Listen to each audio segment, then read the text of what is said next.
राष्ट्रगीतासाठी सगळ्यांनी उभं राहायचंय. सर ठाकूर सर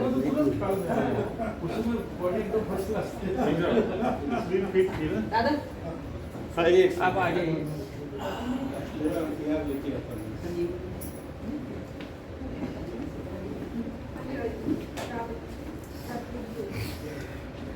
राष्ट्रगीत शुरू कर. जनगण मन अधिनायक जय हे भारत भाग्य विधाता. पंजाब सिंध गुजरात मराठा द्राविड उत्कल बंग. विंध्य हिमाचल यमुना गंगा उच्छल जलधि तरंग. तव शुभ नामे जागे तव शुभ आशीष मागे.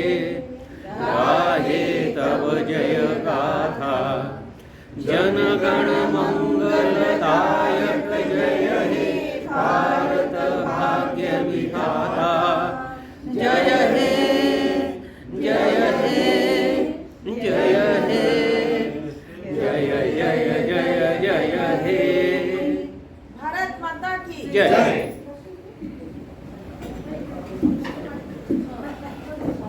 आज के हमारे गेस्ट भरत ठाकुर सिंह इनका स्वागत हम करते हैं.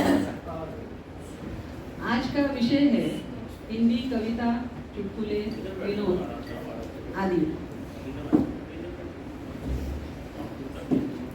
मला यातले चुटकुले आणि विनोद यांच्यातलं सामर्थ्य फार आवडतं. आपण कोणत्याही मूडमध्ये असू दे, हिंदी एखादा विनोद, चुटकुले आणि हे लोक ते मनापासून करत असतात. अगदी भरपूर त्याच्या सभा होतात, त्याचा तो व्यासंग सतत चालू असतो. आणि म्हणून भरत सिंहाच्या या सभेमध्ये आपल्याला निश्चितच खूप आनंद आणि हास्य मिळेल याची खात्री मला त्यांच्या एकूण व्यक्तिमत्वावर वाटते. त्यांच्याबरोबर अगोदरही मी 1-2 मीटिंग अटेंड केलेल्या आहेत साहित्य सरिता त्यांच्यामध्ये विद्योत्तमामध्ये, आणि तिथे त्यांचं अस्तित्व नेहमीच खूप आनंददायी आणि प्रेरणादायी असतं याचाही अनुभव घेतलेला आहे. तर आपण रोजना दिदींना विनंती करूया त्या त्यांचा परिचय करू.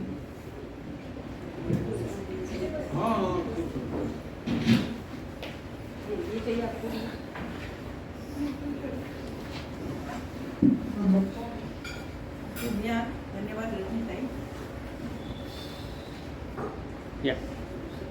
आज बहुत ही प्रसन्नता का विषय है कि हमारी देवलोक सेवाभावी संस्था में समाजसेवी ठाकुर भरत सिंह जी का प्रमुख वक्ता के रूप में शुभागमन हुआ है. आपका परिचय बहुत विस्तृत है. मैं संक्षेप में ही कहूँगी कि हमारे हिंदी साहित्य के शिरोमणि हैं और हिंदी की कई संस्थाओं के अध्यक्ष हैं, उपाध्यक्ष हैं और अनेक पुरस्कारों से सम्मानित हैं. उनकी कविताएं वीर रस प्रधान होती हैं, क्रांतिकारी होती है. जब जोश के साथ बोलते हैं तो हम उनसे यही कहते हैं कि आपको तो माइक की भी जरूरत नहीं, इतना जोशीली कविताएं रहती हैं, इतनी बुलंद आवाज़ रहती है. तो उनके लिए तो ये कहना सही होगा. आपके लिए बोल रहे हैं, आप सुनिए. उनको पता है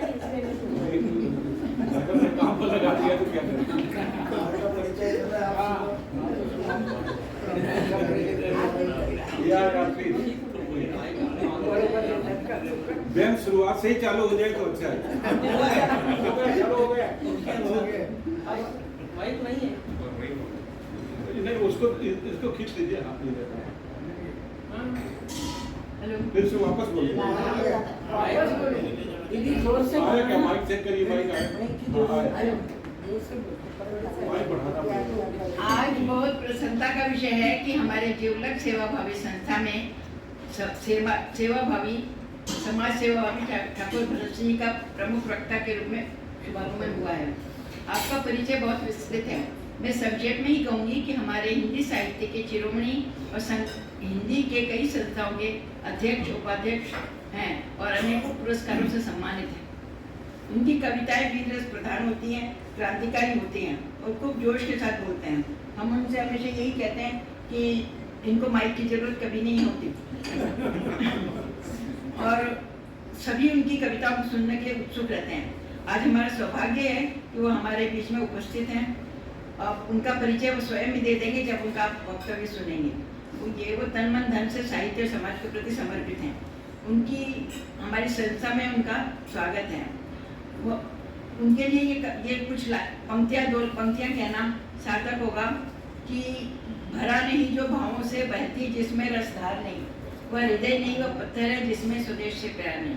तो उनमें उनकी कविताओं में उनके वक्तव्य में स्वदेश के प्रति प्रेम हमें दिखाई देता है।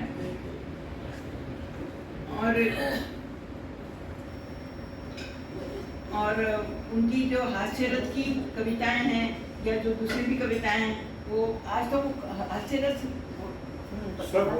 सब बोलेंगे तो आप सब सुनेंगे, आप स्वयं ही समझ जाएंगे। और उनका जब वो कविताएं और मतलब हमारे जैसे साहित्य संस्था हिंदी मंच के कार्याध्यक्ष हैं और अखिल भारतीय साहित्य परिषद में भी कार्याध्यक्ष हैं महाराष्ट्र प्रदेश के। और एक मिनट मैं देखती हूँ, मेरे को अभी मिला है इनका बायोडेटा। वो खुद बताएंगे, वो अपने आप ही। और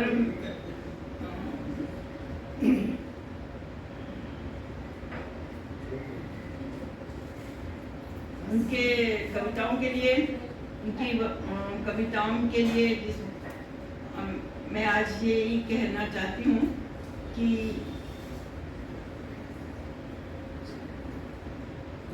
किस काम की नदी वह जिसमें नहीं रवानी, जब जोश ही न तो किस काम की जवानी। तो ऐसे हमारे अतिथि ठाकुर भरत सिंह जी, इनका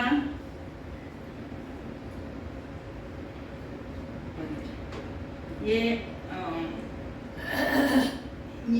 इनको कई उपाधियाँ मिली हैं। साहित्य विशारद प्रयाग से, हिंदी विश्वविद्यालय इलाहाबाद से, साहित्य सुधाकर बम्बई विद्यापीठ से, पत्रकारिता करते हैं, कारवां के संपादक हैं, आकाशवाणी नासिक द्वारा नियमित रचनाओं का प्रसारण होता है, कार्याध्यक्ष है अनेक संस्थाओं में, हिंदी महासभा नासिक के उपाध्यक्ष हैं। सम्मान तो उनको कई मिले हैं, जैसे साहित्यकार सम्मान, हिंदी साहित्य सभा आगरा का सम्मान, राष्ट्र भाषा गौरव सम्मान, हिंदी सेवा संस्थान इलाहाबाद से मिला है, साहित्य सेवी सम्मान उत्तर Bharatiya Samaj education and research institute कल्याण महाराष्ट्र द्वारा मिला है सम्मान। और अभिनंदन पत्र उन्हें बैतूल से सम्मान व अभिनंदन पत्र मिला है। अखिल भारतीय साहित्य सभा के सदस्य हैं, साहित्य संस्था हिंदी मंच के कार्याध्यक्ष हैं। प्रकाशित उनकी पुस्तकें हैं भरत काव्य सुधा, कविता के गांव में और चंपा के फूल, ये 3 पुस्तकें इनकी प्रकाशित हुई हैं। और अब मैं ज़्यादा समय न लेते हुए मैं चाहती हूँ कि वो जो उनका वक्तव्य सुन करके हम स्वयं उनको परख लें। मेरी हिंदी यही तो चाहती हूँ मैं। चलिए धन्यवाद। सॉरी आपको डिस्टर्ब किया हम लोगों ने थोड़ा, तो वो इसलिए किया कि आज और 3 मेहमान हमारे यहाँ आए हैं, उनका मुझे परिचय नहीं था तो मैं उनके नाम पूछ रही थी। हमारे यहाँ आज और अतिथि आए हैं, श्री SS नेहरा, खड़े हो जाइए, वो बाहर गए, ठीक है, हम उनका स्वागत करते हैं। श्री मनीष मिस्त्री, श्री स्वापान देवनार, आपका स्वागत है। मैं सर को विनंती करती हूँ वो अपनी कविता और जो सुनाना है सर ये भी आप रखिए, आपको क्योंकि वो मन कभी भी हो सकता है। उसको माइक की जरूरत नहीं, वो तो परिचय में ही बोला है। हमारे साहित्य संस्था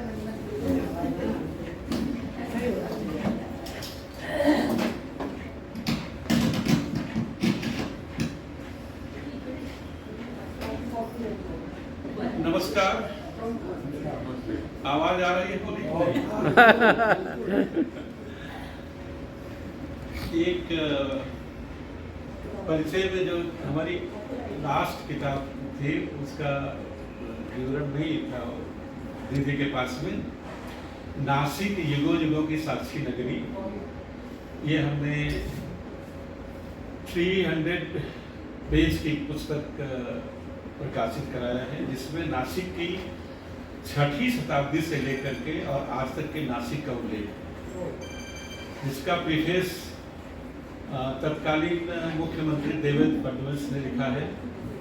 नंदकिशोर नौटियाल के हाथों से उसका उद्घाटन हुआ था। तो वो एक ऐसी पुस्तक है कि जो घर घर में होनी चाहिए। हम लोग नासिक को बहुत अच्छी तरह से जानते हैं, लेकिन उस पुस्तक के माध्यम से आप ऐसी जानकारियां प्राप्त कर सकेंगे कि आपका दिल खुद कहेगा कि मैं नासिक में इतने साल से रहता हूं और हमें ये मालूम नहीं था कि नासिक में चीज है। ऐसी बहुत ढेर सारी जानकारियां उसमें हैं। दुर्भाग्य से वो पुस्तक सब की सब सोल्ड आउट हो गई है, हमारे पास में भी नहीं है। हाँ, एडिशन निकालेंगे। हमारे पास अभी जिनकी कविताएं हम सुनाएंगे, चंपा के फूल, ये बैलेंस थी। हमने एक 10 किताब लाया हुआ है, तो आप लोग कविता सुनने के बाद में अगर चाहिए तो वो किताब ले सकते हैं। उसकी कीमत 200 रुपये है, लेकिन यहाँ हम 100 रुपये में नॉमिनल इसमें देंगे। जिसको इंटरेस्ट होगा वो लेगा। और आइए अब अपनी औकात पर आ जाता हूँ मैं। सर्वप्रथम मैं माँ वीणा बादली को प्रणाम करता हूँ, आपकी उपस्थिति को प्रणाम करता हूँ।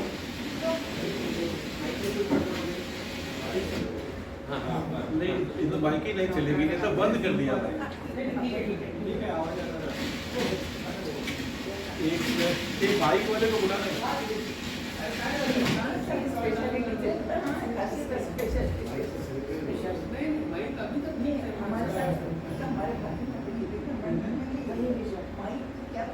हेलो,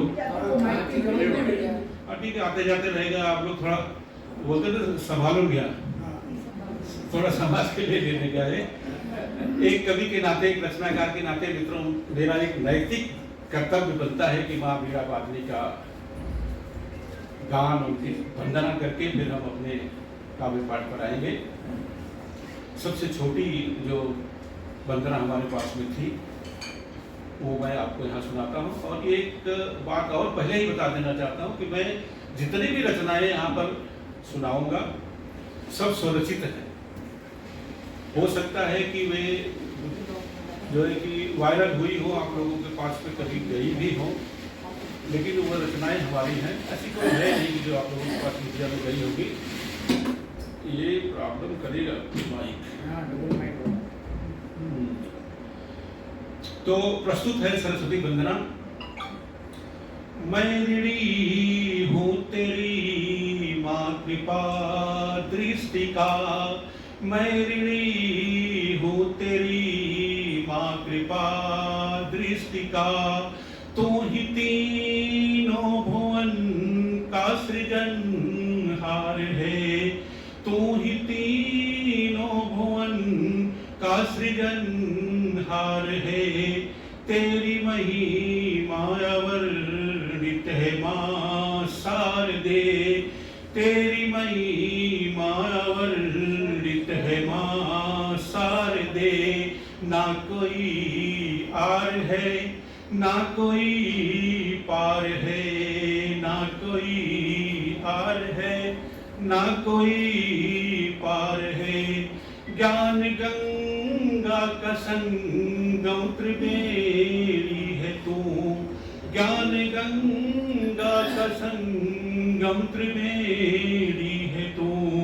चल पड़ा लेके हाथों में मझ, चल पड़ा लेके हाथों में पतवार हूँ। ज्ञान की नव किरण दे दे माँ शारदे, ज्ञान की नव किरण दे दे माँ शारदे। पद कमल में तेरे मेरा उपहार है, पद कमल में तेरे मेरा उपहार है। कि तेरे भंडार में ना तेरा मुझ पर हमेशा ही उपकार है, मेरी बाणी समर्पित है मां शारदे, मेरी बाणी समर्पित है मां शारदे, पद कमल में तेरे मेरा उपहार है, पद कमल में तेरे मेरा उपहार है। एक मुक्तक से अपनी काव्य यात्रा प्रारंभ करना चाहता हूं मित्रों। सुनिए कि दुख रहे सुख रहे गीत हम गाएंगे, दुख रहे सुख रहे गीत हम गाएंगे, धूप हो छाँव हो बढ़ते ही जाएंगे, धूप हो छाँव हो बढ़ते ही जाएंगे, राह में छोड़कर जाने वाले सुनो, राह में छोड़कर जाने वाले सुनो, कल को मंजिल पे हम ही नजर आएंगे, कल को मंजिल पे हम ही नजर आएंगे। छोटी छोटी रचनाओं के माध्यम से आप सबसे जुड़ना चाहता हूं मित्रों, क्योंकि जब तक आप हमारे साथ जुड़ नहीं पाएंगे तब तक हमारी काव्य यात्रा सफल नहीं मैं मानूंगा, इसलिए आप लोगों का सहयोग जरूरी है। तो जैसा कि दीदी ने मेरे को बताया कि मैं चुटकुले, गीत और वीर रस, हास्य रस सभी विधा में अपनी कलम चलाता हूं, तो आप लोग एक स्वच्छंद वातावरण मुझे दीजिए। और यहाँ जब तक हमारे साथ में है, 1 घंटे का मुझे समय दिया हुआ है, 1 घंटे के लिए आप हमारे बन के रह जाइए। जो घर की या ऑफिस की जो भी टेंशन है वो सब छोड़ करके एक हंसता हुआ चेहरा हमारे सामने आप लोगों का आना चाहिए। डिप्टी साहब क्लास में बच्चों से पूछा कि बापू का पूरा नाम क्या है और उन्हें जेल क्यों जानी पड़ी। बापू का पूरा नाम क्या है, उन्हें जेल क्यों जानी पड़ी। स्टूडेंट खड़ा हुआ, बोले बापू का पूरा नाम आसाराम बापू है। बापू का पूरा नाम आसाराम बापू है, लड़की छेड़ने के कारण उन्हें जेल जानी पड़ी।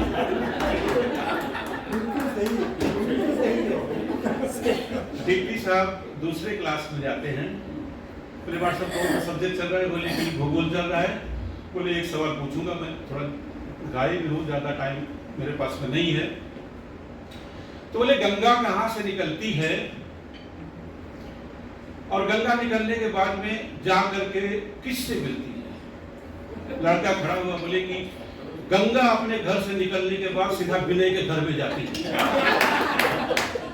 और वहां तब तक रहती है जब तक स्कूल का टाइमिंग ओवर नहीं हो जाता है। इसके बाद वो वापस अपने घर आ जाती है। तीसरे क्लास में गए, बोले मास्टर साहब क्या पढ़ा रहे हैं, बोले कि हिंदी का सब्जेक्ट है धनुष भंग।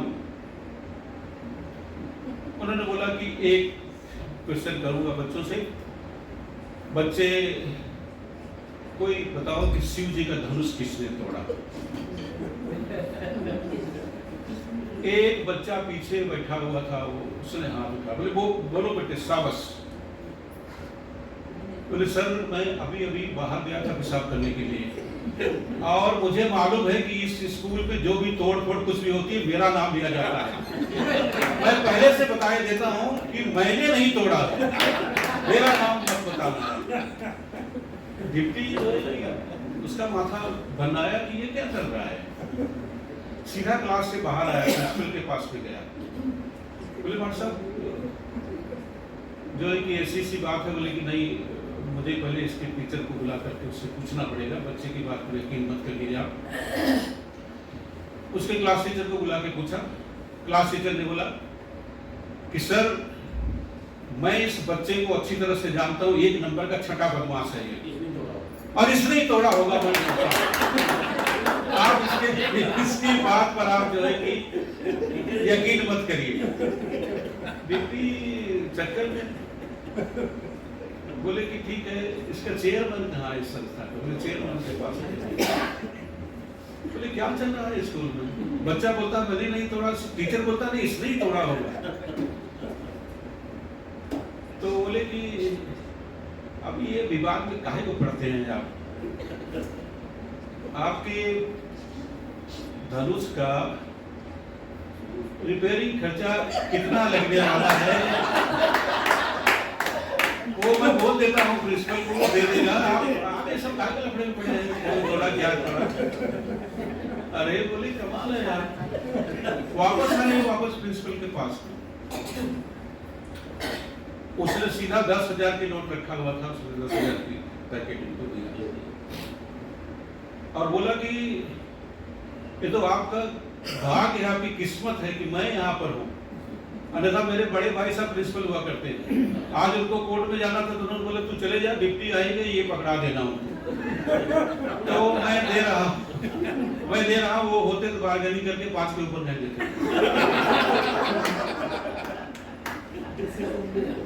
डिप्टी बोला कि तुम क्या समझ रहे हो, अगर कहीं हमारी जगह असली डिप्टी होता तो 10,000 में जाता, 25,000 लिए बिना जा नहीं सकता। तो इस तरह से आए दिन जो है कि हास्य बनते हैं। और मैं बताऊं बच्चों का ऐसा नहीं है कि बच्चे सब शरारतपूर्ण या जो है कि पुलिस लिस्ट वाला ही बात करते हैं। कभी कभी स्मार्ट बच्चे बड़ी अच्छी बात भी कर देते हैं। अब उसका एक उदाहरण है।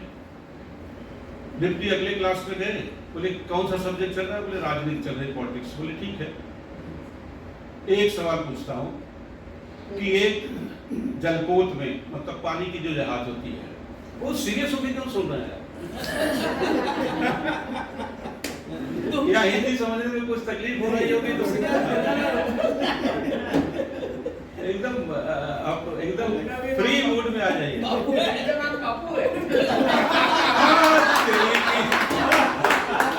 लेकिन आप अपने आप को आसाराम बाबू क्यों समझ रहे हैं? आप बाबू बन के रहिए, वही अच्छा है। पूछा जो है कि डिप्टी ने पूछा सवाल कि मान लो जलपोत में पानी की जहाज में, हमारा कोई पॉलिटिक्स से मतलब नहीं है लेकिन ये जोक है तो आप लोग अगर कोई अदरवाइज मत लेना। बोले सोनिया गांधी, राहुल गांधी, लालू, ममता बनर्जी, मायावती और कश्मीर वाले जो अब्दुल्ला, कौन कौन है वहाँ, फारूक अब्दुल्ला, ये सब चढ़ के जा रहे हैं। और अगर पानी की जहाज डूब गई तो कौन बचेगा?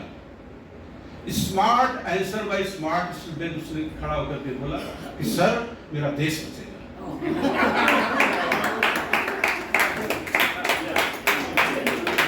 तो इस तरह से आगे बढ़ते हैं। बायोलॉजी का टीचर डिसेक्शन टेबल पर काकरोच को लेकर के आया बच्चों के सामने। उसने बोला कि आज काकरोच के बारे में एक नई जानकारी हम तुम्हें देंगे।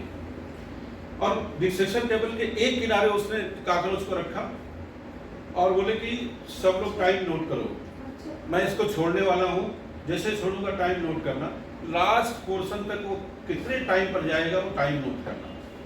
उसको छोड़ा और उसको ललकारना चालू किया, शाबाश दौड़ के जा, तेजी से जा बेटा, जाओ दौड़ के जा। और काकरोच उसको छोड़ दिया तो चलो गया। तो उसने बोला time it will be noted. लड़कों ने टाइम नोट किया, भाई इतने मिनट में आ गया।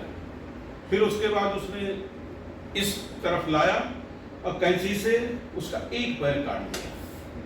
अब बोले टाइम नोट करो सब लोग, कितने बजे कितने टाइम पर जाता है। उसको छोड़ दिया, वो गया। फिर दूसरा टाइम नोट किया, फिर उसको दूसरा पैर काट दिया, फिर टाइम नोट करा। अब जब वो उसको छोड़ता तो चिल्लाता था शाबाश शाबाश, तेजी से दौड़, तेजी से दौड़।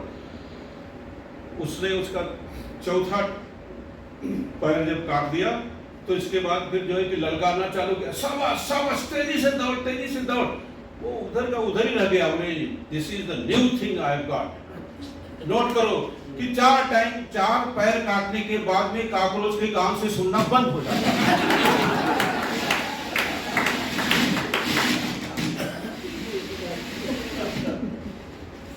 सेना में भर्ती के दौरान जो ऑफिसर थे, इंटरव्यू जो ऑफिसर थे, वो ट्रेनिंग देने के लिए आए और उन्होंने सुरेश से पूछा कि ये तेरे हाथ में क्या है? बोले सर बंदूक। बोले नहीं, बंदूक नहीं है, ये तेरी इज्जत है, तेरी शान है, तेरी माँ है, माँ। तो बोले यस सर। दूसरे सैनिक रमेश से उसने पूछा कि तेरे हाथ में क्या है? बोले सर मेरे हाथ में ये सुरेश की माँ है, उसकी इज्जत है, उसकी शान है और हमारी मौसी है, मौसी।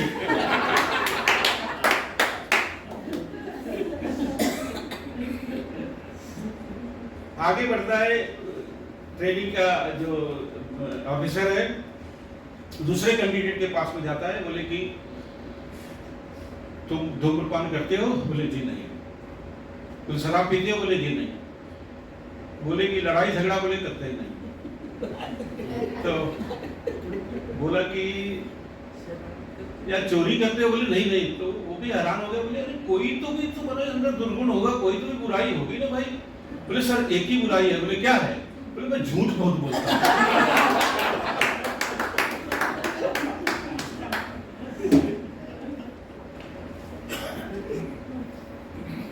मारवाड़ियों पर तो जोक अगर सुनाएंगे तो पूरी रात चली जाएगी। एक दो चुनिंदा जोक सुनाता हूं मैं। एक मारवाड़ी के घर में आग लग गई। उसकी बीवी उसे बार बार बोली कि भाई फायर ब्रिगेड को फोन करो, फायर ब्रिगेड को फोन करो। तुम करते क्यों नहीं? बोला मिस कॉल दिया है, फोन आता ही होगा, बता देंगे हम।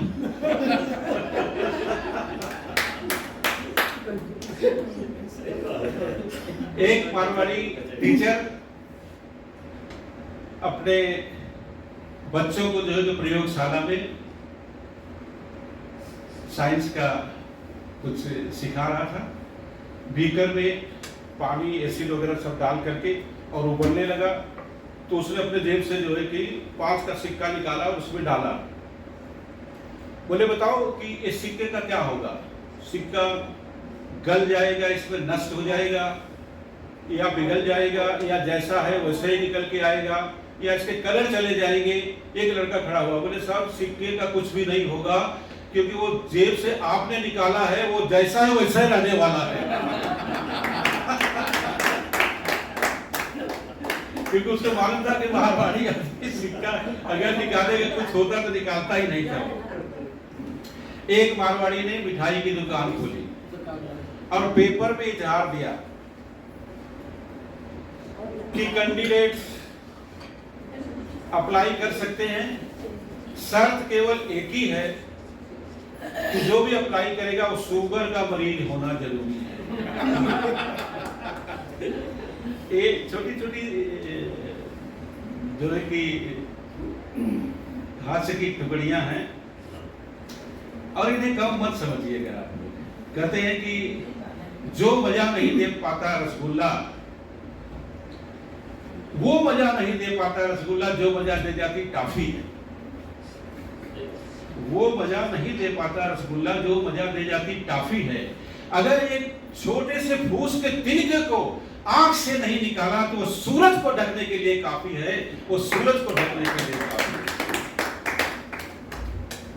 डॉक्टर साहब बैठे हैं जिन्होंने मुझे आज आमंत्रित किया है, डॉक्टर रविंद्र सिंह जी। अगर इनके पैसा पर कुछ जोक नहीं किया तो मेरी खैर नहीं है, इसलिए कुछ जो है कि इनके पैसा पर भी बोलना चाहता हूं।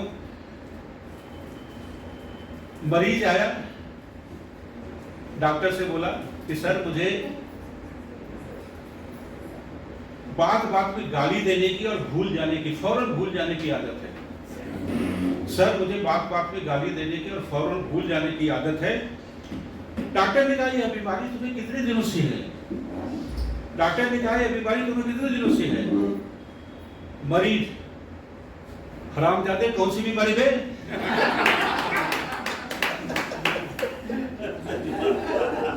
आइए फटाके साहब का स्वागत है। थोड़ा मिस किए हैं लेकिन कवर कर लेंगे आप, कोई प्रॉब्लम नहीं है। डॉक्टर बाबूजी को देखते ही बोल पड़ा कि बाबूजी वेरी मच सॉरी, मैं भाभी जी को बचा नहीं पाऊंगा, बस 2-4 दिन की और मेहमान है। बाबूजी बोले कि नहीं थी, इसमें सॉरी की कौन सी बात है, जैसे तैसे 2-4 दिन भी कट ही जाएंगे।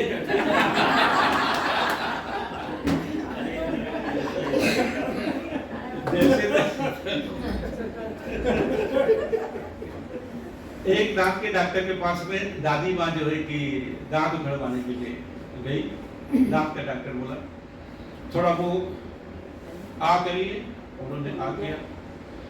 फिर बोले थोड़ा और आ करिए, फिर उन्होंने और आ किया। बोले थोड़ा और आ करिए, बोले मुंह में बैठ के दांत उखड़ेगा क्या?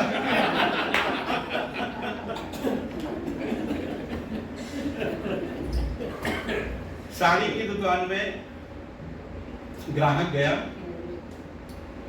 तो साड़ी वाले ने एकदम छोटी छोटी चीजें हैं जो कि आपको तुरंत पिन करेंगे और तुरंत उसको समझ आएंगे, बहुत लंबा लंबा नहीं बोलना चाहता हूँ।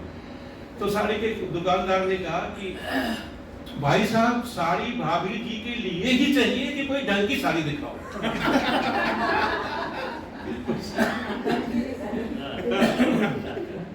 पत्नी ने पति से कहा कि क्यों जी, सुना है स्वर्ग में पति पत्नी को एक साथ नहीं रहने देते। पति ने कहा अरे पगली, इसीलिए तो उसे स्वर्ग कहते हैं।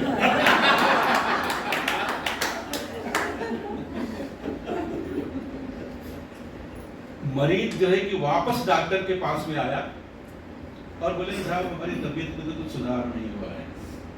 तो डॉक्टर ने कहा कि दवा ली थी? बोले हाँ, वो तो उसी दिन मेडिकल स्टोर से ले ली थी। बोले नहीं, मेरे कहने का मतलब दवा खाली थी? तो बोले कि नहीं, दवा खाली नहीं, तो दवा भरी हुई थी। अरे बोले मेरा मतलब कि दवा पी ली थी? तो बोले नहीं, दवा तो लाल थी। फिर डॉक्टर को हिम्मत नहीं पड़ी और क्वेश्चन उससे करने के लिए। आइए जो कि अपार्ट फ्रॉम जो कुछ हास्य यानी कि कुछ छोटी छोटी रचनाओं के माध्यम से आपको अपनी काव्य यात्रा पर ले चलता हूं कि एक हवा का झोंका आया। अच्छा, ये तो मेरे अजीत दोस्त देवनाथ के लिए एक रचना मैं समर्पित करता हूं। क्या बात कि एक हवा का झोंका आया, साथ में तेरी खुशबू लाया। क्या बात। एक हवा का झोंका आया, साथ में तेरी खुशबू लाया, तब जाके मेरी समझ में आया कि तूने आज भी नहीं नहाया। तब जाके मेरी समझ में आया कि तुमने आज भी नहीं नहाया। आदमी ने वक्त को ललकारा है, आदमी ने मौत को भी मारा है। आदमी ने वक्त को ललकारा है, आदमी ने मौत को भी मारा है। अरे फिर भी छुप के सोता है मच्छरदानी में।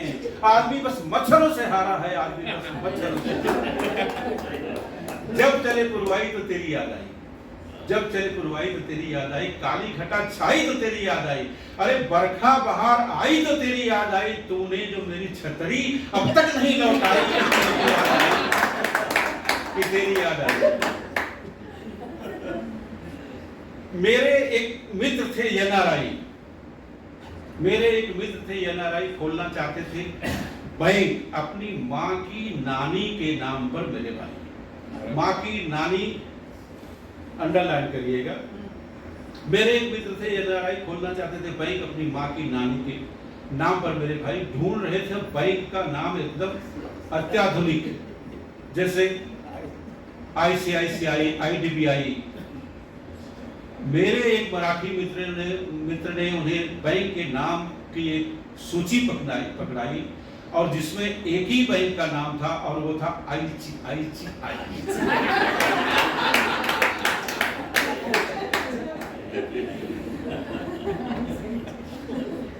सिग्नल पर ऐसे ही खड़ी हुई कार, भिखमंगे ने फैला दिया अपना हाथ, कुछ मिल जाए सरकार। सिग्नल पर जैसे ही खड़ी हुई कार, भिखमंगे ने फैला दिया अपना हाथ, कुछ मिल जाए सरकार। कार बाबू ने उसे पीछे ऊपर से नीचे तक देखा और फिर शुरू कर दिया प्रश्नों का बौछार। शराब पीते हो? जी नहीं। जुआ खेलते हो? जी नहीं। धूम्रपान करते हो? कभी नहीं। कोठे पर जाते हो? कतई नहीं। इतना सुनते ही कार बाबू ने खोल दिया पीछे का द्वार। बोले आ जाओ मेरे करतार, तुझे ले जाऊंगा। अपनी पत्नी को बताऊंगा कि देखो इस संसार में ऐसे भी लोग कैसे जीते हैं जो कभी दारू गांजा शराब कुछ भी नहीं पीते हैं। क्या स्थिति है उनकी समाज में, विचार में। और मैं सब करता हूँ, BMW से चलता हूँ। मुझे देख, अपनी किस्मत संभाल लो, मुझे देख। नए मंत्री ने ड्राइवर से कहा, आज कार हम चलाएंगे। फिर ड्राइवर बोला सर हम उतर जाएंगे। नए तालियां तो कमजोर पड़ रही है, तालियां तो बजी नहीं रहे हैं, हाथ कम से कम जो दिल को छू रही है तो तालियां तो चाहिए, हम लोग तो ताली के ही हैं। नए मंत्री ने ड्राइवर से कहा कि आज कार हम चलाएंगे। ड्राइवर बोला फिर हम उतर जाएंगे। जनाब चला के देखिए, सारी हेकड़ी निकल जाएगी, कलेजा दहल जाएगा, सारी हेकड़ी निकल जाएगी। ये कार है, सरकार नहीं है जो राम भरोसे चल जाएगी। ये कार है, सरकार नहीं है जो राम भरोसे चल जाएगी। आजकल पुलिस वाले चोरी का माल बरामद करने के लिए खोजी कुत्तों का इस्तेमाल नहीं करते हैं। आजकल पुलिस वाले चोरी का माल बरामद करने के लिए खोजी कुत्तों का इस्तेमाल नहीं करते हैं। ऐसा नहीं है कि वे कुत्तों से डरते हैं। पता है कुत्ते क्या गुल खिलाते हैं? वे सूंघते वापस थाने में ही वापस। मेरा जी आपकी भी हंसी और ताली बहुत कमजोर है।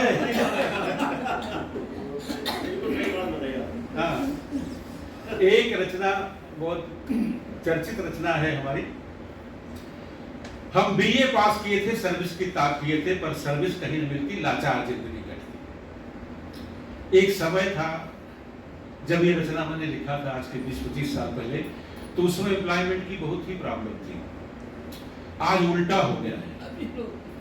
आज जो है कि एम्प्लॉयज नहीं मिल रहे हैं, एम्प्लॉयर जो है कि परेशान है। उस समय लोगों को सर्विस नहीं मिलती थी, तो लोग बेरोजगार होकर के तलाशते थे सर्विस को।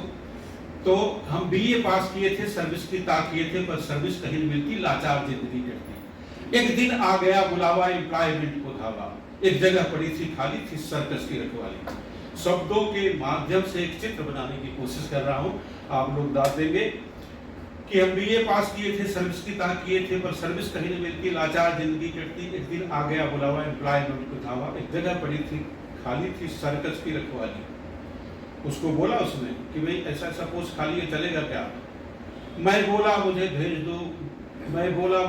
दो, मैं सर्विस करूंगा जाकर, कम से कम पेट भरेगा, खुश होंगे पगार पाकर।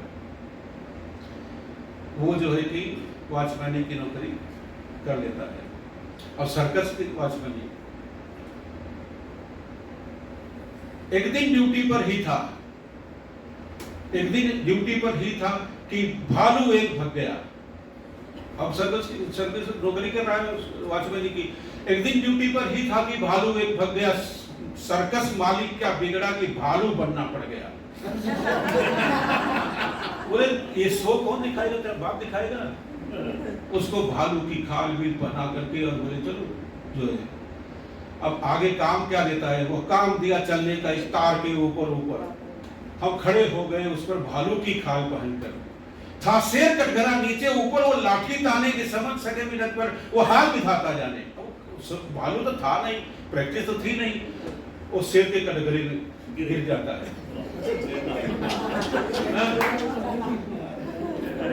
और काम दिया, हम समझ नहीं सके मिनट भर, वो हाल विधाता जाने। गुर्राया शेर तड़प कर, नीचे तो शेर था कैबिन में। गुर्राया शेर तड़प कर, मैं चिल्ला पड़ा बिलक कर, अब मुझे फाड़ खाएगा भालू की जान समझकर। फिर उसको उसने रिक्वेस्ट किया, मैं बोला मुझे न खाओ, मैं बीए पास हुआ हूँ, एम्प्लॉयमेंट के जरिए सर्विस पर यहाँ लगा हूँ। उसको रिक्वेस्ट कर रहा है शेर को, मैं बोला मुझे न खाओ, मैं बीए पास हुआ हूँ, एम्प्लॉयमेंट के जरिए सर्विस पर यहाँ लगा हूँ, इस समय मेरी ड्यूटी है। मैं बोला मुझे न खाओ, मैं बीए पास हुआ, एम्प्लॉयमेंट के जरिए सर्विस पर यहाँ लगा हूँ। जब ये सुना तो शेर पास तक आया, कानों में शब्द सुनाया, मैं एमए पास हुआ हूँ। इतना सुनने के बाद में तब शेर पास तक आया, कानों में शब्द सुनाया, मैं एमए पास किया हूँ, तेरी ही भाग लगा हूँ, इस समय मेरी ड्यूटी है इसलिए यही वर्दी है। इस समय मेरी ड्यूटी है इसलिए यही वर्दी है। बीसिंग कृपया बतलाना, जब कहीं और भर्ती है, मौका पाकर भागेंगे, इस समय बड़ी गर्दी है। इस समय बड़ी गर्दी है।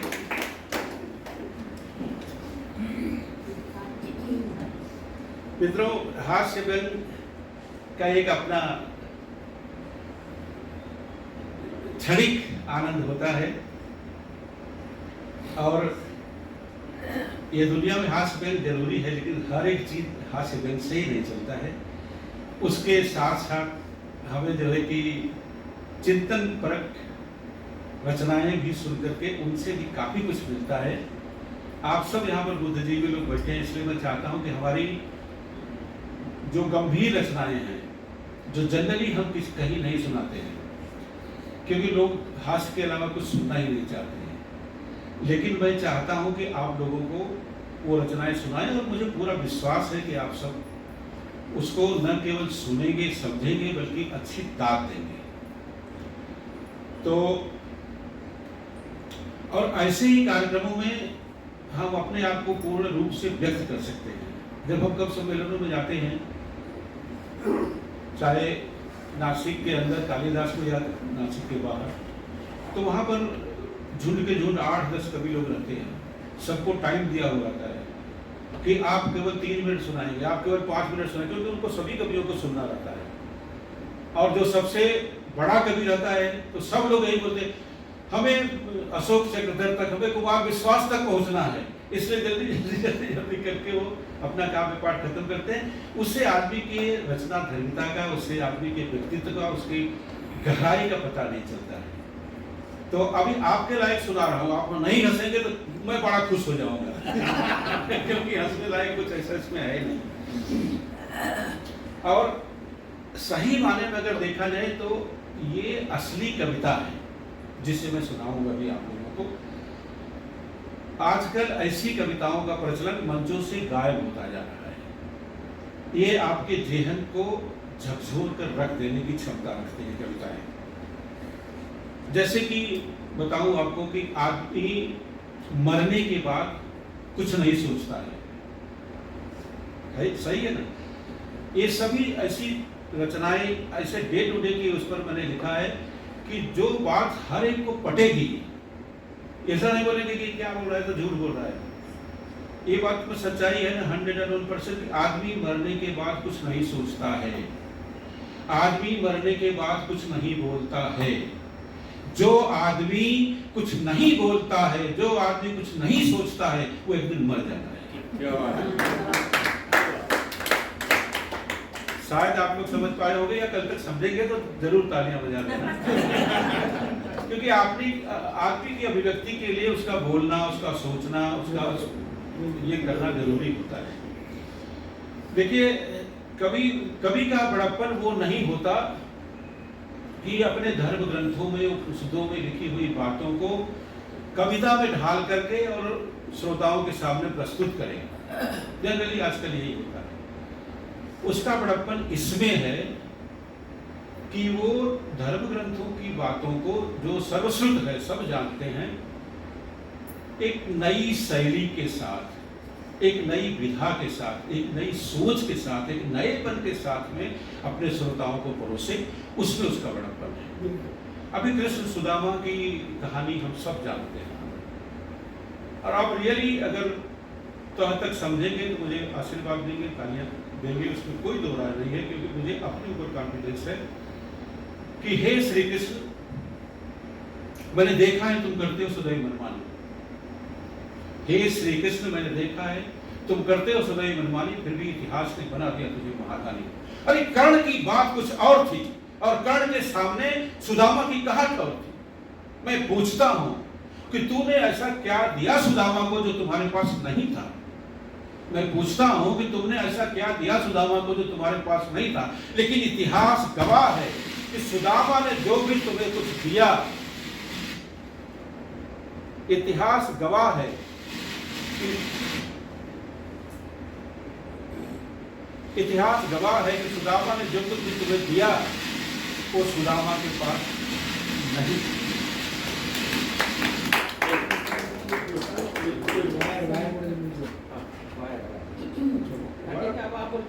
उधर से ले लेते उस तरफ से ये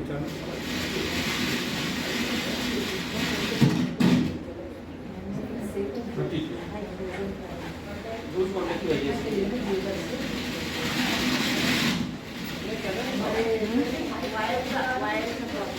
कधी-कधी तो हेलो आ रहा है? उसको छुए नहीं, हाँ उसको छुए नहीं। अभी जोश आने के बाद में आदमी गलती से छू देता है। अभी मैं कंट्रोल करूंगा मैंने भाई। ये हर जोश के साथ में यही होता है। जब जोश आया ना तो चाहे माइक हो चाहे जो भी सामने हो आदमी छूता ही। तो मैं कहाँ था मालूम नहीं कि हे श्री कृष्ण तुम करते हो सदैव मनमानी, फिर भी इतिहास ने बना दिया तुझे महादानी। अरे कर्ण की बात कुछ और थी, कर्ण के सामने सुदामा की कहत और थी। मैं पूछता हूं कि तुमने सुदामा को ऐसा क्या दिया जो तुम्हारे पास नहीं था। लेकिन इतिहास गवाह है कि सुदामा ने जो कुछ भी तुम्हें दिया वो सुदामा के पास नहीं था। अरे मुट्ठी भर चावल देकर उसने पार कर दी अपनी हद। मुट्ठी भर चावल देकर उसने पार कर दी अपनी हद। मैं कहता हूं वो सुदामा है, सुदामा जिसने दिया तुझे महादानी का पद। इस गीत का एक कविता का शीर्षक भी महादानी है। मैं कहता हूं कि वो सुदामा है, सुदामा जिसने दिया तुझे महादानी का पद। जिस दिन एक गरीब कुछ देने के लिए उतावला होता है अपनी मर्यादा से हटकर, उस दिन वो होता है किसी भी महादानी से बढ़कर। उस दिन वो होता है किसी भी महादानी से। तो हाथ से ज्यादा तालियां मिल रही ना मुझे। और इसी कनेक्शन में एक और कविता जिसका शीर्षक है भीख। मैंने ट्रेन में देखा एक भिखारी। मैंने चलती ट्रेन में देखा भिखारी जिसके हाथ में थी पीतल की थाली, एक भगवान की मूर्ति और जलती हुई अगरबत्तियां ढेर सारी। भिखारी के हाव भाव से ऐसा लग रहा था कि ट्रेन में बैठे हुए, डिब्बे में बैठे हुए तमाम मुसाफिरों को पहचान रहा था। फिर भी एक एक के पास जाकर सिर झुकाकर बड़ी अदब से भीख मांग रहा था। अंत में वो मेरे पास भी आया। मैंने उसे ऊपर से नीचे तक निहारा और भगवान की मूर्ति की ओर देखा।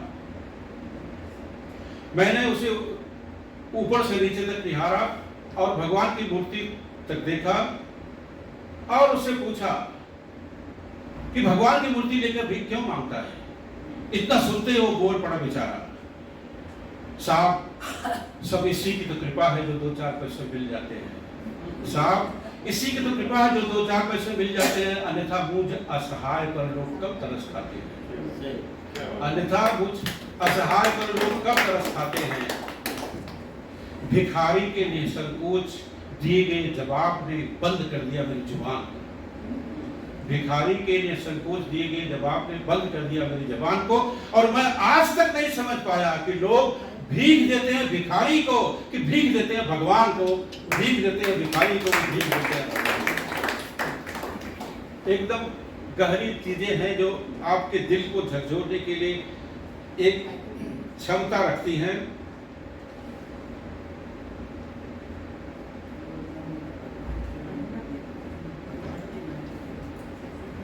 एक इसी कड़ी में उससे उम्मीदी का रचना आपके लिए लाया हूं। ये सब हम कब समझ नहीं सुना पाते हैं। और यहाँ पर आप लोग हैं, फुर्सत है, और हमारा ही केवल ऐसा नहीं कि 2 लोग बैठे हैं, इसलिए मैं चुनी चुनी रचनाओं को आपके सामने प्रस्तुत करना चाहता हूँ। कविता का शीर्षक है चैन की नींद। पटांगल साहब आगे चले गए सर? अच्छा है, मुझे लगा आप अटेंडेंस लगाए और विनय के घर सीधा चैन की नींद। बड़ी मार्मिक पंक्तियां कहना चाहता हूं, और मुझे आशा है कि हर पंक्तियों पर आपकी दाद मिलेगी। उसके बिस्तर की सिलवटें ये बताती थी कि वो कभी चैन की नींद नहीं सो पाता है। उसके बिस्तर की सिलवटें ये बताती थी कि वो कभी चैन की नींद नहीं सो पाता है। आज वो चैन की नींद सो गया है, उसके बिस्तर की सिलवटें उसके चेहरे पर आ गई हैं।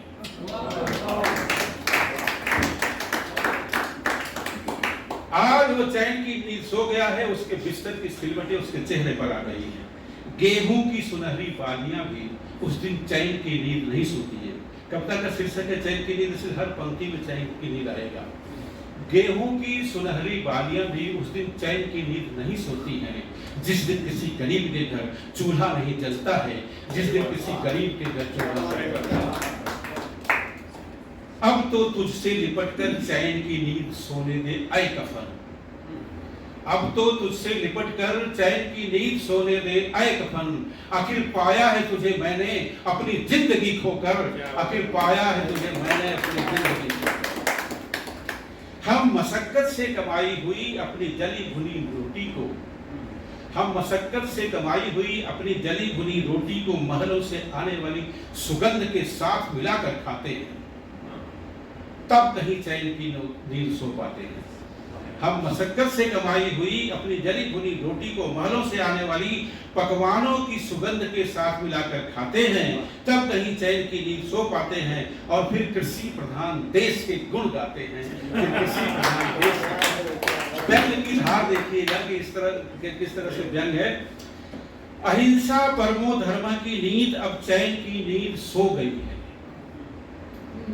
अहिंसा परमो धर्म की नींद अब चैन की नींद सो गई है, क्योंकि जंगली जानवरों की सींग से भी नुकीली और हिंसक हमारी सोच हो गई है। जंगली जानवरों की सींग से भी नुकीली और हिंसक हमारी सोच हो गई है। अब तक सरकारें चैन की नींद सोती रही और एक बार भी राम मंदिर नहीं बनवा पाई। ये उस समय लिखा था जबकि राम मंदिर का चल रहा था कि अब तक सरकारें चैन की नींद सोती रही और एक बार भी राम मंदिर नहीं बनवा पाई।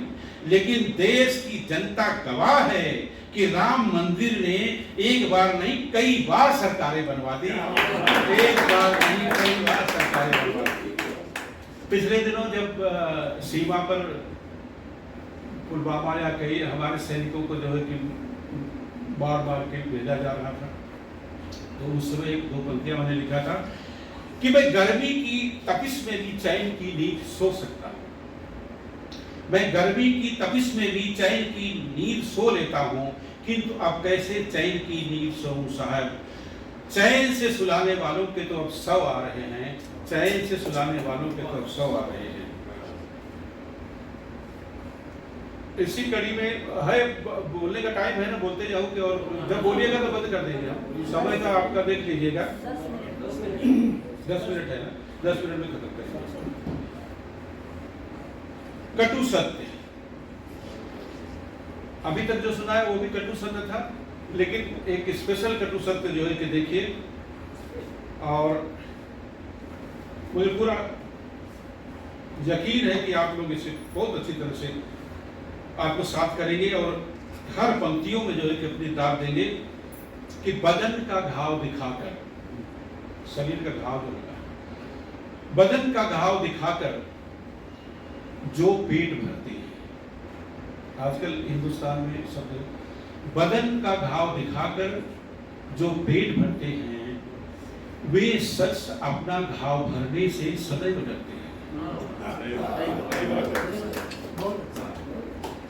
वे शख्स अपना घाव भरने से सदैव डरते हैं। बेवजह इल्जाम है दीवारों पर बंटवारे का। बोलते दीवार लगा दिया, बंटवारा हो गया। देखिए कितनी बारीक चीज मैं कहने की कोशिश कर रहा हूं कि बेवजह इल्जाम है दीवारों पर बंटवारे का। अरे आज तो लोग एक कमरे में भी अलग अलग रहते हैं, आज तो लोग एक कमरे में भी अलग अलग रहते हैं। कौन कहता है कि दोस्ती बराबरी में होती है? कौन कहता है कि दोस्ती बराबरी में होती है? अरे सच तो यह है कि दोस्ती में सब बराबर होते हैं। सच तो यह है कि दोस्ती में सब बराबर होते हैं। असल में जीवन की चाल वही समझता है जो सफर की धूल को गुलाल समझता है, जो सफर की धूल को गुलाल समझता है। दरिया बनकर किसी को डुबाना आसान है। दरिया समझते हैं ना, पानी का जो होता है। दरिया बनकर किसी को डुबाना आसान है, जरिया बनकर किसी को बचाओ तो कोई बात नहीं। जरिया बनकर किसी को बचाओ तो कोई बात नहीं। तालियां हमेशा कमजोर हैं, ये तो इसमें दो राय नहीं है। मुझे खल रहा है। मत पूछो मुझसे उदासी का वजह लोगों, मत पूछो मुझसे उदासी का वजह लोगों।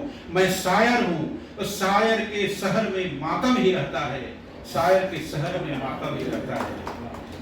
सूख कर पत्ते जो डाली से छूट जाते हैं, सूख कर पत्ते जो डाली से छूट जाते हैं, वे भी सर्दियों में गरीबों के काम आते हैं। वे भी सर्दियों में गरीबों के काम आते हैं। तिनके का भी अपना वजूद होता है, तिनके का भी अपना वजूद होता है। उड़ उड़ के रुख हवा का दुनिया को बताते हैं, उड़ उड़ के रुख हवा का दुनिया को बताते हैं। और इंसानियत ही पहला धर्म है इंसान का। बड़ी उम्दा लाइनें हैं। इंसानियत ही पहला धर्म है इंसान का, फिर पन्ना खुलता है गीता और कुरान का, फिर पन्ना खुलता है गीता और कुरान का।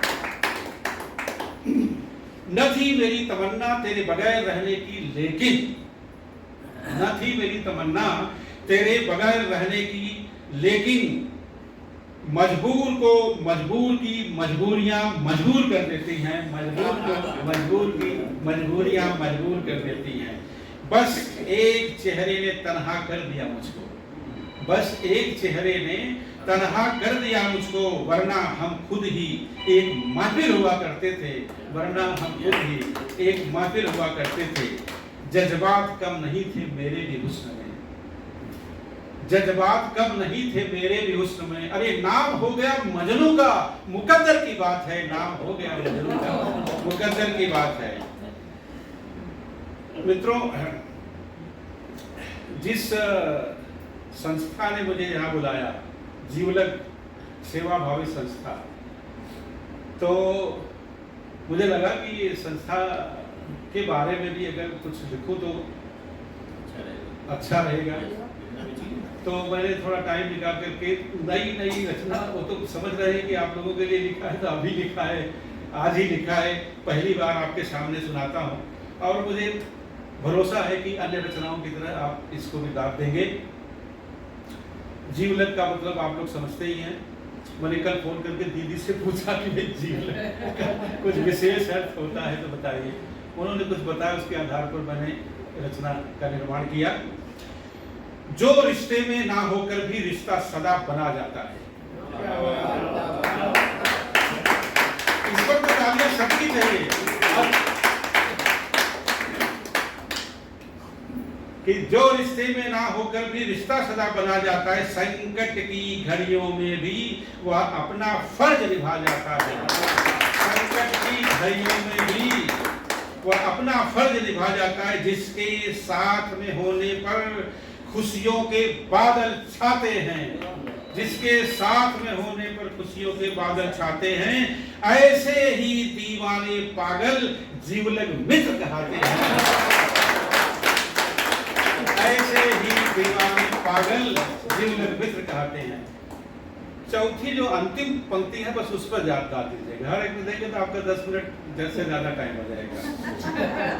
हाँ, जिनसे मिले विचार किंतु व्यापार नहीं हो पाता है, जिनसे मिले विचार किंतु व्यापार नहीं हो पाता है, लाभ हानि का भेदभाव साकार नहीं हो पाता है, कोई भी मनभेद कभी आकार नहीं ले पाता है, मिलते हैं सारे गुण जिसमें जीवलग वही कहता है, मिलते हैं सारे गुण जिसमें जीवलग वही कहता है, भूखा रहने पर तेरे जो स्वयं नहीं खा पाता है। अगर आप भूखे हैं तो भूखा रहने पर तेरे जो स्वयं नहीं खा पाता है, दुखी देख चेहरा तेरा जो स्वयं दुखी हो जाता है, पत्नी को भी छोड़ साथ में जो तेरे संग चलता है, पत्नी को भी छोड़ साथ में जो तेरे चल देता है, खून के रिश्तों से भी बढ़कर मित्रों जीवलग होता है, खून के रिश्तों से भी बढ़कर मित्रों जीवलग होता है। जीवलग मित्र सदा धरती पर सेवा भावी होते हैं, जीवलग मित्र सदा धरती पर सेवा भावी होते हैं, मित्र के सुख में हर्षित होते और विपत में रोते हैं, मित्र के सुख में हर्षित होते और विपत में रोते हैं। अगर देखना है जीवलग तो आज यहाँ आकर देखो, अगर देखना है जीवलग तो आज यहाँ आकर देखो, जीवलग की जीवंत मूर्ति को गले लगा करके जीवलग की जीवंत मूर्ति को गले लगा करके देखो। अंतिम पंक्तियां हैं कि ऐसे जीवलग मित्रों पर तो प्राण निछावर भी कम है, ऐसे जीवलग मित्रों पर तो प्राण निछावर भी कम है, जब हो साथ हमारे जीवलग तब बोलो क्या गम है, जब हो साथ हमारे जीवलग तो बोलो कैसा गम है। उथल पुथल के जीवन में जो चिंता के स्वर आते हैं, उथल पुथल के जीवन में जो चिंता के स्वर आते हैं, जिंदा दिली देख जीवलग की छू मंतर हो जाते हैं, जिंदा दिली देख जीवलग की छू मंतर हो जाते हैं। जीवलग सेवा भावी संस्था नासिक की पहचान है, एकमात्र संस्था है, नासिक की एकमात्र संस्था है जीवलग, दूसरी कोई संस्था जीवलग के नाम से मैंने नहीं सुना है। तो जीवलग सेवा भावी संस्था नासिक की पहचान है, सेवा भाव से चलने वाली यह नासिक की शान है, सेवा भाव से चलने वाली यह नासिक की शान है। सारे पदाधिकारी गण का मैं वंदन करता हूँ, सारे पदाधिकारी गण का मैं वंदन करता हूँ, उनकी इस न्यारी संस्था का अभिनंदन करता हूँ, उनकी इस न्यारी संस्था का अभिनंदन करता हूँ। मित्रों, मैं अंतिम रचना के तौर पर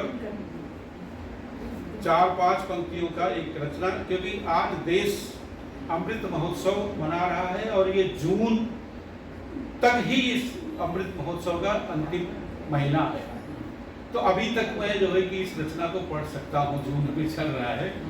तो एक लेटेस्ट रचना और बहुत ही सारगर्भित रचना है। सर जी कहाँ जा रहे हैं अभी? 2-3 मिनट के लिए? 1 मिनट के लिए। अच्छा, तो आजादी के अमृत महोत्सव पर ये मैंने देश से ही पूछ लिया, मैंने देश से ही पूछ लिया, आजादी के अमृत महोत्सव के बारे में क्या ख्याल है। मैंने देश से ही पूछ लिया कि आजादी के अमृत महोत्सव के बारे में क्या ख्याल है। देश ने कहा हमें हद से ज्यादा सहिष्णु बनाया जा रहा है, बस इसी बात का मलाल है, हमें हद से ज्यादा सहिष्णु बनाया जा रहा है, बस इसी बात का मलाल है।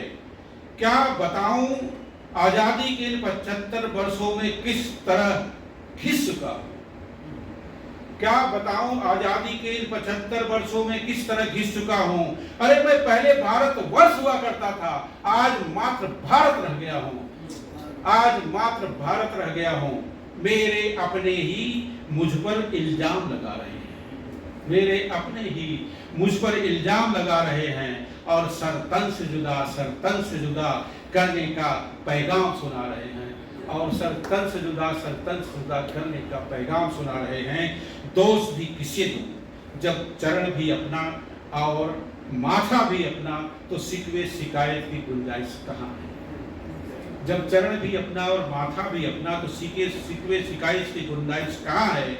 जब कुल्हाड़ी भी अपना और हत्था भी अपना तो पेड़ बचाने की ख्वाहिश कहाँ है। अंतिम पंक्ति है कि धीरे धीरे वे अपनी ओछी मानसिकता का हमें गुलाम बना रहे हैं।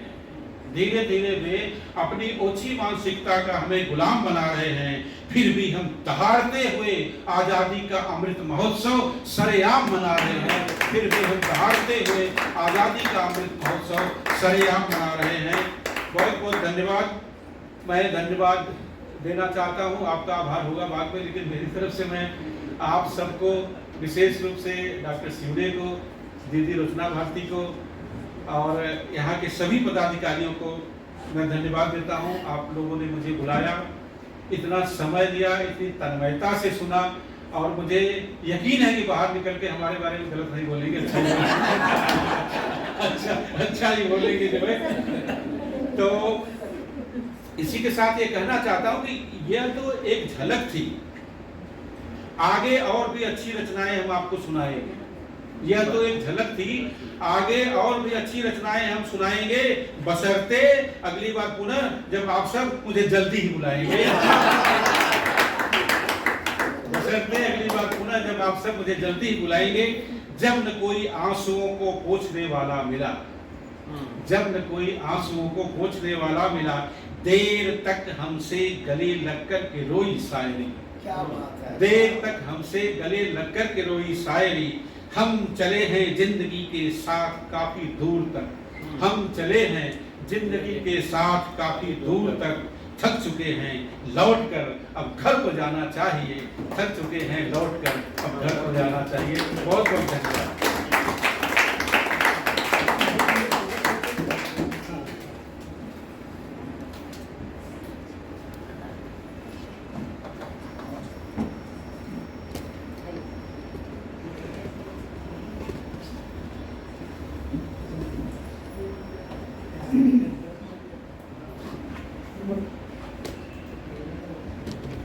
धन्यवाद सर। या निमित्ताने मी आमच्या कॉलेजमधला एक मारवाडी जोक सुना। आमचं कॉलेज म्हणजे पूर्ण भारत आणि महाभारत होतं। अगदी काश्मीर पासून, काश्मीर नाही आणि आसाम नाही, बाकी सगळ्या प्रांतातले लोक होते आणि त्याच्यामध्ये अनेक आपले खानदेशातले इरसाल लोकही होते। तर एक कोले सर होते, 6 फुटांपेक्षा उंच आणि तेवढेच लांबरुंद आणि सतत तंबाखू आणि चुना खायचे त्याच्याबरोबर। एकदा ते असेच तंबाखू मळत बसले होते, तेव्हा लोक खायचे चुना, सिगरेट सगळं असायचं स्टाफरूम मध्ये। आणि स्टाफरूम म्हणजे एकदम गमतीदार गोष्ट असते, कधी जाऊन बघा तिकडे, मॅडमना माहीत असेल। तर ते असेच तंबाखू खात होते, चुना मळत होते। मग त्रिवेदी आले मारवाडी आणि ते एकदम घाबरून मला सांगायला लागले, इकडे कोले बसायचे, इकडे त्रिवेदी, इकडे मी आणि आणखीन 2-4 पाटील बसायचे बाजूला। तर ते सांगायला लागले, मैडम डॉक्टर के पास गया था, डॉक्टर ने बोला है घुटने दुख रहे थे इसलिए गया था। तेवढ्यात माझ्या पाठीमागं राधिका आली। राधिका अनराईट, BSc करून MA केलेली, इंग्लिशची प्रोफेसर, अतिशय ब्रिलियंट। तर डॉक्टर ने बोला कैल्शियम कम हो गया है। हिने आपलं सुरुवात केली, हाँ खानदेशी पता है मुझे, कैल्शियम कैल्शियम। तेवढ्यात दुसरे पाटील आले, ते एवढे कोणी सर उंच त्रिवेदी का कैल्शियम ना, मैडम पूरी जिंदगी इसने लोगों को चूना लगाया इसीलिए इसका कैल्शियम कम हो गया। अगर ये कोले से भी उधार लेके थोड़ा चूना खा लेता तो इसमें प्रॉब्लेम नहीं होता। असं चालायचं सतत आणि असे प्रत्येक विभागांवर काही ना काही जोक रोज होत असायचे, खूप मजा यायची। मी कधीच ते विसरणार नाही सर। आपले खूप धन्यवाद। मी रंजनाताईंना विनंती करते आपले ऑफिशियली आभार मानायला।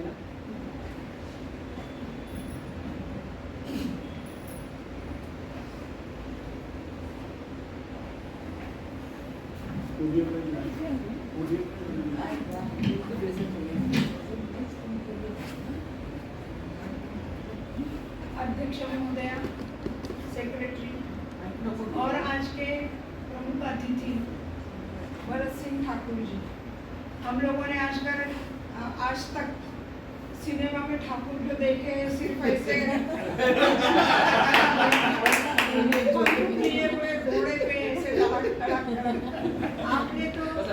घोड़े भी चलाए और बंदूक भी चलाए, पर शब्दों की हम क्या बात है। विनोदी चुटकुलों से आपने शुरुआत की और जाते जाते जिंदगी का सार भी बताया। आपके हमारे जीवलक परिवार से की तरफ से मैं बहुत बहुत तहे दिल से आभार मानती हूँ आज की शाम आपके नाम। और ऐसा तो मैं नहीं कहूँगी मुझे तेरे हाथ दे ठाकुर दे ठाकुर बोलूँगी, पर आपकी किताब दे ठाकुर और मैं अध्यक्ष महोदय को विनती करती हूँ कि आपको हमारा एक छोटा सा स्नेह